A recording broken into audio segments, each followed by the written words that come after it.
Hey everybody, welcome to another deep dive. Yeah. Today we're diving into Rich Dad, Poor Dad. Oh, yeah, this one's a classic. It is. It's been around for a while, but I think it's one of those that you can revisit and always get something new out of it, or even if you read it a long time ago and you're coming back to it now with fresh eyes and more experience, it's it's definitely one of those that's worth revisiting. Yeah. And I think it's also one that even if you haven't read the whole book, you probably know kind of the basic tenets of it. Rich Dad, Poor Dad, the concept of assets versus liabilities. So even just hearing that, I think a lot of people are like, oh, yeah, I know that. For sure. It's definitely permeated a lot of the culture. Yeah. Yeah, for sure. Yeah. I mean, I know a lot of the principles in the book are things that we've talked about a lot too. So it'll be interesting to look at it in this context. Yeah, absolutely. And one of the things that's always, I think, so interesting about Rich Dad, Poor Dad is this kind of central, story or device of the two dads, right? So you've got Kiyosaki's own father, the poor dad, and then his friend's father, the rich dad. And it's so interesting how he contrasts their approaches to money. You have the poor dad who is highly educated, right? He has a PhD, he works for the government, but he struggles financially his whole life. And then you've got the rich dad who didn't even graduate high school, but builds this incredible fortune. I think that's what really draws people in. It's like, what was that rich dad doing differently? Totally. And I think it really challenges that conventional thinking, right? That, we're always taught, like, go to school, get good grades, get a good job, and that will, lead to success. But then you see this example of, someone who didn't follow that traditional path, but was still incredibly successful. So it makes you question those assumptions, right? Like maybe there's more to it than just, getting a good job and working hard. Right. And I think that's one of the big takeaways of Rich Dad, Poor Dad is this idea that it's not about how much money you make. It's about how you manage it and what you do with it. Absolutely. And that leads us to one of the core principles in the book, which is the importance of assets versus liabilities. Right. And he really challenges the traditional view of what an asset is. Most people think of their house as an asset. Yeah. Their car as an asset. But Kiyosaki says, no, those are liabilities because they take money out of your pocket. Yeah. And that was definitely a controversial statement, right? That, a house isn't an asset. But his argument is that if it's costing you money every month in terms of mortgage payments, property taxes, maintenance, then it's not actually putting money in your pocket. It's draining your resources. Yeah. So it's all about cash flow, right? Yeah. And so the flip side of that then is what are assets? And for Kiyosaki, assets are things that put money in your pocket. Things like rental property, stocks, businesses, things that generate passive income. Yeah, anything that's working for you in the background even while you're sleeping. Exactly. And so the goal is to build up that asset column while minimizing your liabilities. Yeah. So it's not just about earning more money. It's about having your money work for you. Right.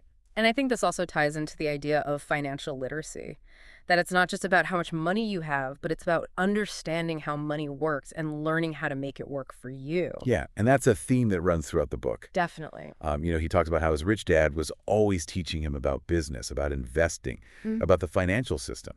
And that's really what gave him the edge. It wasn't just about inheriting money or getting lucky. Yeah. It was about having that financial intelligence. And it's not something that's typically taught in school. Right. We learn about history and math and science, but not necessarily about personal finance. Right. And so Kiyosaki's argument is that that's a critical skill that we need to learn if we want to be successful in life. Yeah. And he even tells this story about when he was a kid, he and his friend were trying to get rich, and they came up with this idea to melt down toothpaste tubes. Oh, yeah. I remember that story. That's a good one. It's a classic. And it's so funny because, they were working so hard, but they weren't actually making any money. And his rich dad uses this as a teaching moment to kind of illustrate the difference between working for money and having your money work for you. Yeah, it's a great example of how, you can be busy and you can be working hard, but if you're not working smart and you're not understanding the fundamentals of finance, then you're not really going to get ahead. Right.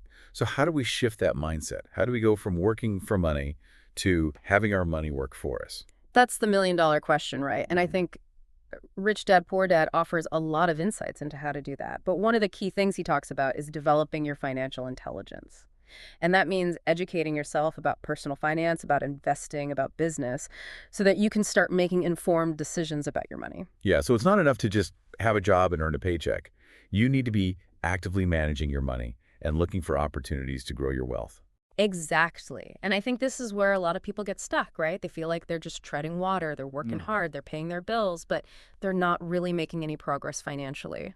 Yeah, and that's where the concept of minding your own business comes in. Right. And I know that can sound a little bit confusing because it doesn't necessarily mean, quitting your job and starting your own company. Exactly. It's more about that mindset shift, right? Of thinking like an entrepreneur and looking for opportunities to create value and generate income outside of your 9 to 5. Yeah, so it could be starting a side hustle, investing in real estate, Mhm. or the stock market, or even just learning a new skill that you can monetize. Right. It's about taking control of your financial future and not just relying on your job as your sole source of income. Yeah, and I think that's one of the most empowering messages of Rich Dad, Poor Dad, is that financial freedom is achievable, Absolutely. but it requires a shift in mindset, a commitment to learning, and a willingness to take action. And he even uses this great example of Ray Kroc, the founder of McDonald's. Yeah. What about him? So, most people think of McDonald's as a fast food company, right? But Kiyosaki points out that Ray Kroc's real business wasn't hamburgers. It was real estate. Oh, interesting. He understood that owning the land where his franchises were located was a key to his success. So he was thinking beyond the obvious and looking for those hidden opportunities. So it's not just about the product or service, it's about the underlying assets. Exactly. And I think that's a really powerful lesson for anyone who wants to build wealth. Mm. It's about thinking differently, challenging assumptions, and finding those opportunities that others might miss. And being open to learning from those who have already achieved success, right? Like Yeah. Ray Kroc or the other financial heroes that Kiyosaki talks about in the book. Yeah, and I think that's a great point to kind of segue into the next part of our discussion, because in the next part, we're going to be talking about some of those other key concepts from Rich Dad, Poor Dad, and really looking at how we can start putting these principles into action in our own lives. Yeah, I'm excited to dive into that. Me too. So stay tuned. All right, so we're back, and we've been talking about this idea of, thinking like an entrepreneur and really, taking control of your finances. Mm-hmm. But one of the things that I found really interesting in Rich Dad, Poor Dad is that Kiyosaki also talks a lot about the importance of giving. Yeah, that's not something you'd expect to find in a book about building wealth, right? Right, Huh. exactly. You would think that it would be all about, accumulating wealth and holding on to it. But he actually makes a really compelling case for the power of giving. Yeah, he talks about how his poor dad, believed in giving back to the community and helping those less fortunate. But his poor dad always said, you should only give when you have extra. Right. Whereas his rich dad had a totally different philosophy. He Yeah. believed in giving even when he didn't have a lot. Yeah, it seems kind of counterintuitive, right? Like, shouldn't you focus on securing your own financial stability first? Yeah, that's what most people think. Hmm. But Kiyosaki argues that giving actually creates more abundance in your life. He says it's like planting a seed. When you plant a seed, you're not just burying it in the ground and forgetting about it. You're actually giving it the nutrients and the resources it needs to grow. Right. And in the same way, when you give your money or your time or your energy to something you believe in, you're actually creating the conditions for more abundance to flow into your life. So it's not about, giving out of obligation or guilt. Yeah. It's about giving with the intention of creating more prosperity. Exactly. And I think that's a really important distinction because when you give from a place of scarcity, you're actually reinforcing that mindset of lack. Mm-hmm. But when you give from a place of abundance, you're aligning yourself with that energy of prosperity and allowing more good things to come into your life. So how does this play out practically? I mean, how do you actually, give in a way that creates abundance? Well, I think it starts with identifying the things that you're truly passionate about, the causes that you believe in. Right. And then finding ways to contribute to those causes, whether it's through donating your money or your time or your skills. And it doesn't have to be a huge amount, right? It could be, donating a small amount to a charity that you support or volunteering a few hours a week. Exactly.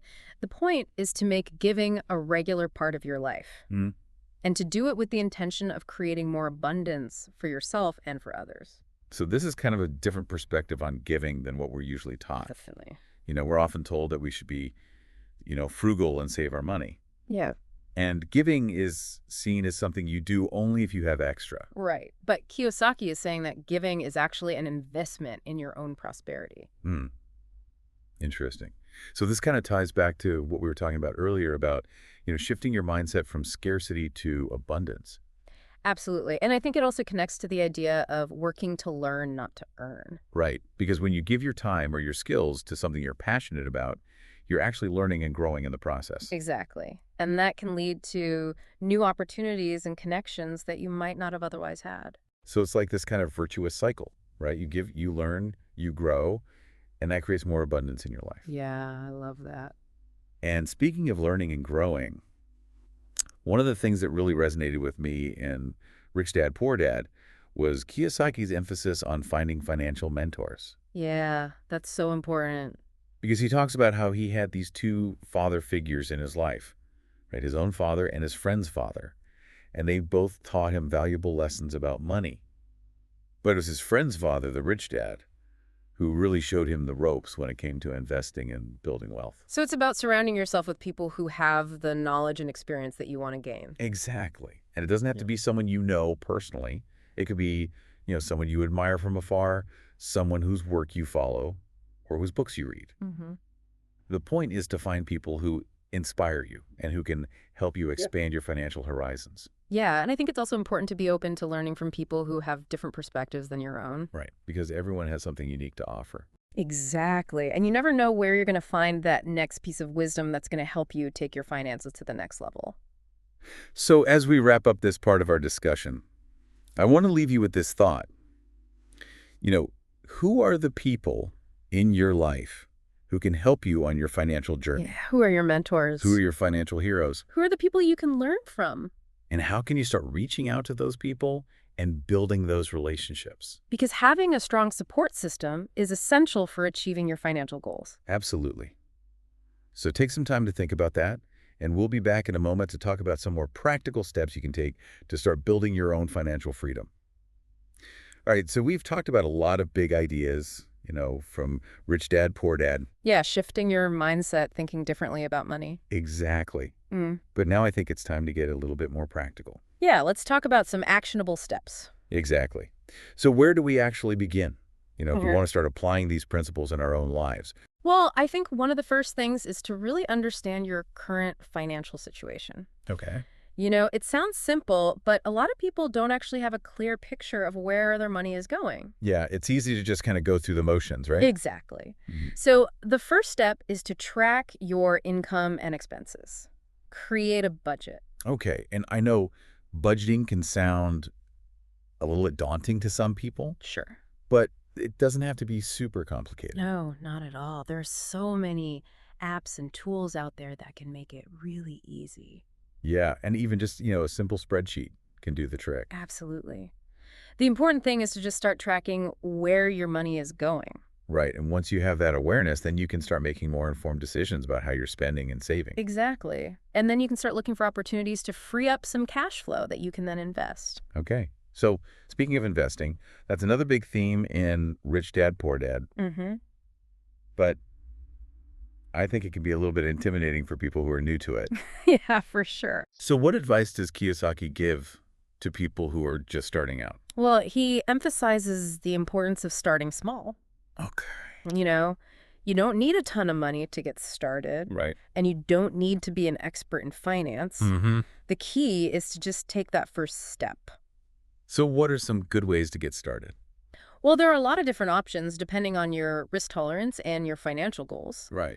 But some popular choices include investing in real estate, the stock market, starting a side hustle, things like that.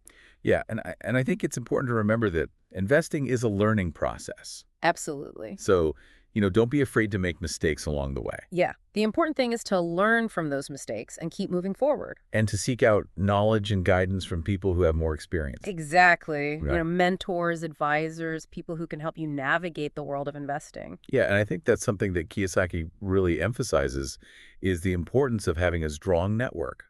Surrounding yourself with people who can support you and encourage you on your financial journey. Absolutely. And not just in terms of investing, but in all areas of your life. Right.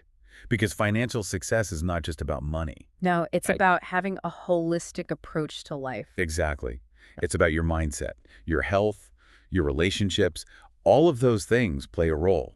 And I think that's one of the most valuable takeaways from Rich Dad, Poor Dad is that it's not just a book about money. Yeah, it's a book about life. It's a book about taking control of your destiny and creating the life you want. And I think that's a message that resonates with people from all walks of life. Absolutely. And it's a message that's more relevant than ever today. Yeah, so as we wrap up this deep dive, I want to encourage you to go back and revisit Rich Dad, Poor Dad, or pick it up for the first time if you haven't already. It's a book that has the power to change your life. And even if you don't agree with everything in it, I think there are some really valuable insights that can help you on your journey to financial freedom. Absolutely. So keep learning, keep growing, and keep taking action. And remember, financial freedom is not a destination. It's a journey. And it's a journey that's worth taking. Thanks for joining us.